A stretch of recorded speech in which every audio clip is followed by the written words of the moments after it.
Finally दोस्तों मोहनलाल की दृश्यम 3 सिनेमाघरों में 238 करोड़ का बम्पर कलेक्शन करने के बाद अब तैयार है हिंदी लैंग्वेज में ओटीटी प्लेटफॉर्म पर स्ट्रीमिंग के लिए। दरअसल ये मूवी थिएटर रिलीज के वक्त सिर्फ अपने ओरिजिनल लैंग्वेज में अवेलेबल थी, यानी कि मलयालम लैंग्वेज में, इसलिए जो बाकी लैंग्वेज की ऑडियंस थी, खासकर हमारी हिंदी लैंग्वेज की ऑडियंस, वो इस मूवी का काफी बेसब्री से वेट कर रही थी। लेकिन आज उनका वेट एंड होने वाला। ये मूवी आज आपको प्राइम ओटीटी पर फुल्ली हिंदी डब्ड वर्जन में देखने को मिल जाएगा। और मजे की बात तो यह है कि मैंने इस मूवी को देखकर खत्म कर दिया। क्या ये मूवी आपको देखनी चाहिए या फिर आपको इस मूवी को इग्नोर करना? बिना स्पॉइलर दिए मैं आपको इस मूवी के बारे में सारी छोटी बड़ी जानकारियां देने वाला हूं। लेकिन उससे पहले अगर आप चैनल पर नए हो तो चैनल को सब्सक्राइब कर देना, वीडियो को लाइक कर देना।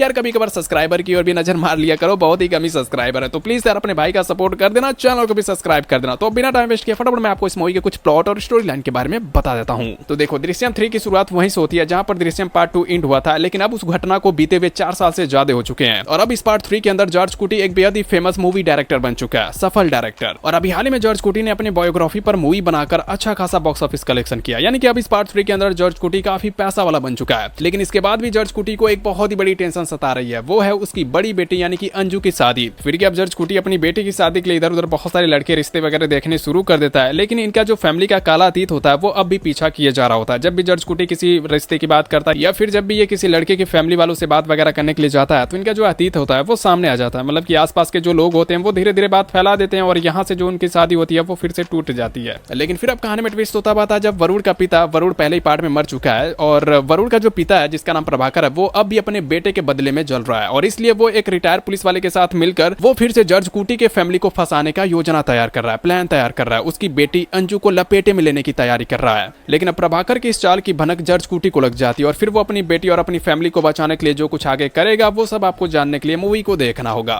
तो कुछ इस तरह की आपको पार्ट 3 की स्टोरी बेस देखने को मिल जाएगी। ओवरऑल मैं अपनी बात करूं तो देखो, पार्ट 3 मुझे ऐसी कोई खास नहीं लगी पहले और दूसरे पार्ट के मुकाबले। जहां पर हमें पहले पार्ट में देखने को मिला था जॉर्ज क्लूनी कैसे मर्डर को छिपाने की कोशिश वगैरह करता है, और वहीं हमें पार्ट 2 में देखने को मिला था जॉर्ज क्लूनी कैसे पुलिस के जाल से अपनी फैमिली वालों को बचाता है। लेकिन अब इस पार्ट 3 के अंदर हमें देखने को मिलता है कि पुलिस वालों को कुछ पुख्ता वो सबूत मिल चुके हैं और अब वो जॉर्ज क्लूनी के फैमिली को लपेटे में लेने वाले हैं। तो कुछ इस तरह की आपको जो है स्टोरी कॉन्सेप्ट आपको पार्ट 3 की देखने को मिल जाएगी। देखो, अगर आप उन ऑडियंस में से आते हो जो पहली बार दृश्यम का पार्ट 3 देखना चाहते हैं, तो भैया मैं उन लोगों से सिंपल लैंग्वेज में यही कहना चाहूंगा कि भैया तुम हो सके तो इसे इग्नोर करो, पार्ट 3 को इग्नोर करो। पहले जाकर तुम दूसरे और पहले पार्ट को देखो, फिर जाकर तीसरे को देखना, क्योंकि ये पार्ट 3 ऑडियंस को एंगेज करने में असफल रहती है। ऐसी कोई बेहतरीन स्टोरी कॉन्सेप्ट देखने को नहीं मिलता पार्ट 3 के अंदर, और मूवी भी आपको समझ नहीं आएगी। और इसके साथ ही ये मूवी आपको फर्स्ट हाफ में काफी स्लो महसूस होगी, मिड में जैसे जाओगे वहां पर कहानी को बहुत ही जबरन खींचने की कोशिश की गई है। तो ये कुछ कमियां हैं जो आपको हो सकता है ना ही पसंद आए। बाकी इस मूवी के अंदर आपको विजुअल, सिनेमेटोग्राफी, एक्टर्स की एक्टिंग सब कुछ आपको बैलेंस लेवल की देखने को मिल जाएगी। इन सब में आपको ऐसी कोई कमी महसूस नहीं होगी। तो ये था एक छोटी सी मूवी अपडेट वीडियो। वैसे ये वीडियो आपको कैसी लगी? अच्छी लगी तो वीडियो को लाइक कर देना, चैनल को सब्सक्राइब कर देना, अपने भाई का कभी कभार सपोर्ट कर दिया करो, सब्सक्राइब भी कर दिया करो। मिलते हैं अगले वीडियो में, बाय बाय।